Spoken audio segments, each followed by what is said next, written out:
Hola a todos, sean bienvenidos una vez más al canal de Papalopoulos. En este caso vamos a estar hablando de un triste suceso, en este caso el fallecimiento de el legendario escritor de cómics Peter David, quien desde hace varios años ya venía muy complicado de salud. Les voy a leer este artículo donde describe más o menos la situación y después vamos a comentar un poquito sobre la carrera de Peter David, que supongo yo como uno querría que se lo recuerde, ¿verdad? El gigante de la industria del cómic, Peter David, falleció a los 68 años tras años de lucha contra una serie de complicaciones de salud, incluyendo una enfermedad renal. El escritor de ciencia ficción y amigo de David, Kate DeCandido, confirmó la noticia en su página de Facebook. Acabo de recibir la noticia de que Peter finalmente perdió anoche su larga batalla contra su decadente condición física, escribió DeCandido. Durante las últimas 3 décadas y media ha sido un creador respetado, un buen amigo, un valioso colega y en general una persona maravillosa. Peter David es conocido en el mundo del cómic por su legendaria trayectoria de 12 años en el Increíble Hulk en la década de 1980, que transformó radicalmente al personaje. En ese periodo, por ejemplo, se crea Mr. Fix-It, que era este Hulk gris que trabajaba de matón en Las Vegas, que digamos es una de las caracterizaciones de Hulk que se ha sostenido en el tiempo. También es sinónimo de Spider-Man y ha creado otros grandes héroes tanto para Marvel como para DC, como Capitán Marvel y Aquaman. Más recientemente, David escribió Spider-Man Symbiote, o Spider-Man Simbiote, que es una serie paralela a la continuidad regular del Hombre Araña. David llevaba años enfermo, se creó una página de GoFundMe para ayudarle con sus gastos médicos que, al momento de escribir esto, habían recibido más de $100.000 en donaciones. Bueno, recordemos que uno de los grandes problemas que tiene Estados Unidos justamente es la salud. Uno, por lo general, desde estos países tercermundistas donde estamos, por lo menos los latinos, a veces lo mira de una forma muy aspiracional a Estados Unidos, que tienen por ahí acceso a tecnología, a cómics, a figuras, pero después en cosas tan básicas como la salud es sinónimo de caerse en un hospital y si no tenés $3 en la billetera te dejan morir. O sea, es un tema muy dramático y que está muy invisibilizado porque justamente estos grandes grupos que controlan la medicina no quieren que cambie, o sea, quieren seguir aferrándose a ese status quo. Y es una pena que en varios de nuestros países no se aprecie lo que tenemos. Pero bueno, ese es tema para otro video. A David le sobrevivieron su esposa, Caitlin O'Shea David, y sus hijas Ariel, Shanna, Gwen y Caroline. AIEPT, que es la página donde estoy leyendo, expresa su más sentido pésame a la familia, amigos y fans de Peter David, que descanse en paz. Bueno, la verdad que sí. Un tipo muy querido, ha tenido una trayectoria bastante larga en lo que es el mundo del cómic.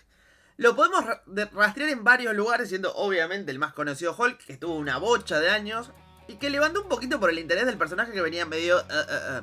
En el caso de Hulk, bueno, tuvo su primer boom inicial en los 60, después lo ayudó mucho la serie con actores reales, la de Vic Bixby y Lou Ferrigno. Eso volvió a atraer a la gente del cómic y fue Peter David el que los mantuvo ahí con historias interesantes, dándoles un poquito más de vuelo a personajes secundarios, tocando todo este tema de las personalidades varias de Hulk, introduciendo el Hulk gris, que es ese primer Hulk primogénito de los 60, que el que creó básicamente Stan Lee, pero que después fue reemplazado por el más conocido Hulk verde. O sea, simplemente en su momento había sido un cambio de color y acá no pasó nada. Peter David lo que estableció es que esta era como una etapa de evolución de Hulk, y de hecho le dio una personalidad totalmente distinta. Ese Hulk no es tan salvaje, no es tan fuerte, pero es más cínico y más hijo de puta. Y bueno, todo eso es mérito de Peter David. Entre otras cosas, también por ejemplo escribió en X-Factor, esta segunda encarnación en realidad de X-Factor. La primera son los 5 X-Men originales que se separaron del profesor Javier y de los estudiantes, digamos. Después, cuando a finales de los 80, principios de los 90 se vuelven a juntar todos los X-Men, el título de X-Factor queda como una suerte de grupo que responde al gobierno, siendo el líder Caos. Y bueno, él escribió varios de estos cómics también durante la década de los 90. También escribió primero unas miniseries de Aquaman, que lo llevaron a escribir la serie de Aquaman en los años 90 también. O sea, en los 90 creo que fue su época más prolífera. Bueno, 80 y 90, ¿no? Después para Marvel también, bueno, fue el creador de Capitán Marvel, según tengo entendido. También fue quien creó a Miguel O'Hara, quien saltó a la gran pantalla hace pocos años con la Into the Spider-Verse, esta segunda parte de la trilogía inconclusa a este momento de Sony, pero en los cómics él fue quien creó a Miguel O'Hara, el Spider-Man 2099. O sea, también se lo debemos a él. Y también, y acá vamos a hablar un poco de lo más polémico, es responsable de uno de los periodos más extraños en lo que refiere a Superchica. Extraño ya venía de antes de Peter David. O sea, en los años 90, recordemos que DC vivía la post-crisis. O sea, la continuidad posterior a este relanzamiento del año 85, donde intentaban que se parezca, que esté más apegado a la realidad.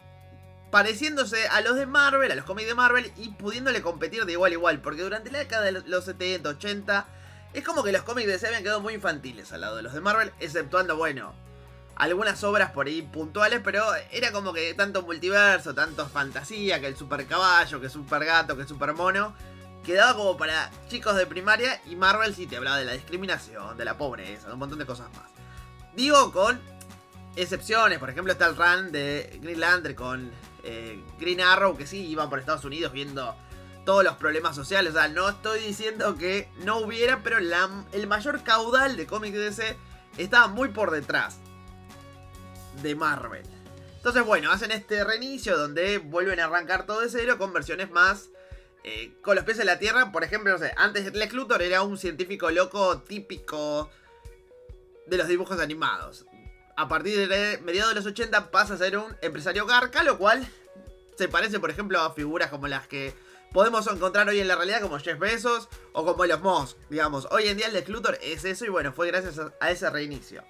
Al personaje de Superchica, como había como una suerte de edicto editorial que decía que Superman tenía que ser el último hijo de Krypton, o sea, no había más kryptonianos, pero en un momento como que entraron en ganas de, por ejemplo, agregar a Zod y a sus amigos. Entonces entraron con una cosa medio que era una dimensión de bolsillo, donde había existido el Superboy, que era la inspiración de Legión de superhéroes, porque bueno, parte del génesis de Legión de Superhéroes es justamente que se inspiraron en Superboy, y ellos después de la crisis aún seguían nombrando Superboy, pero en la continuidad presente no había un Superboy.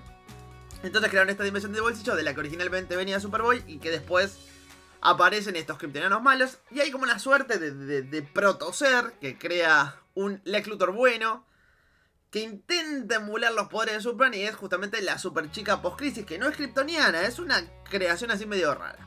Esta eventualmente va a la Tierra, tiene varios problemas mentales, toma la personalidad de Mae, la cuidan los Kent, hasta que finalmente, bueno, se termina pareciendo a la Superchica pre-crisis, o sea, la de la Edad de Plata. O sea, termina siendo la Superchica típica, y bueno, termina noviando con un hijo de Lex Luthor, que después resulta ser Lex Luthor con el cerebro intercambiado en un clon. Bueno, cosas de los 90 que eran re telenovelescas, pero estaban bárbaras, a mí me encantaba.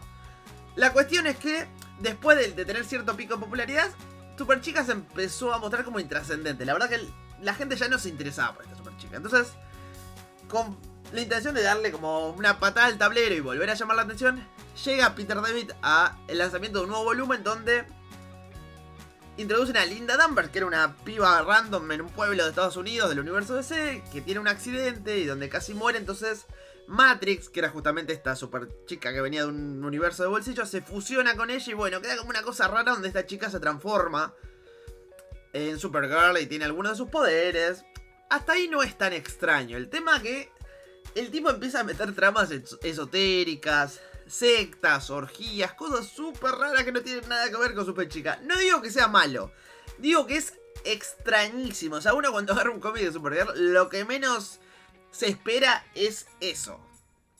Bueno, esta etapa le va dentro de todo bien, es bastante longeva para lo que se espera, y bueno, finalmente termina. Pero él queda muy enganchado con todo esto, entonces decide llevarse el concepto de los personajes y hacer Fallen Angels, que era un cómic donde supuestamente, muy entre comillas, se continúa esta historia en otro universo, con otra continuidad, dando como alusiones así medio crípticas, o qué sé yo.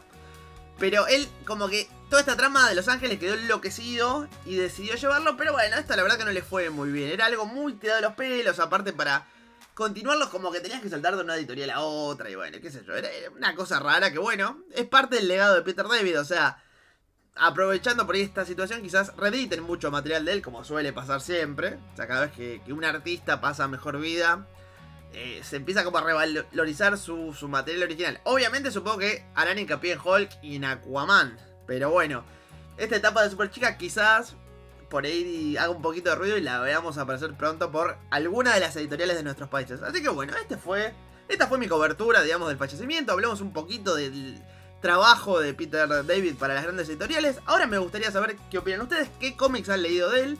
Y ya saben, si les gustó el video les voy a pedir un like. Y si es la casualidad que es tu primer día en Papalópolis, te voy a invitar a que te suscribas. Hasta la próxima.